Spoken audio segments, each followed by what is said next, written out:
Hi everyone. Today in this video we will learn how to add icon from listing. कोई भी list दिया है, order list या order list, उसमें कोई आइकन्स चाहिए, चेक मार्क चाहिए, तो हम उसको टेलविन CSS में कैसे ऐड करेंगे।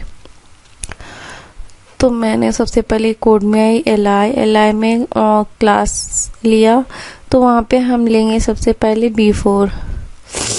B4 को हम क्या करेंगे, B4 में एक कंटेंट करके मैंने यहाँ पे एक ग्राफिक्स चेक मार्क ऐड कर दिया।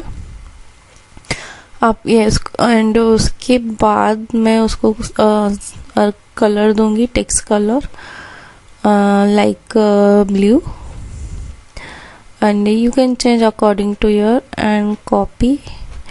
I do copy FDALI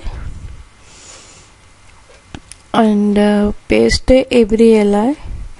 Guys, if you want to here is a SVG image like any symbol, you can paste only B4 content, right?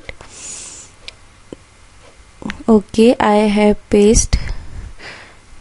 Now run. Can you see here is showing my check mark?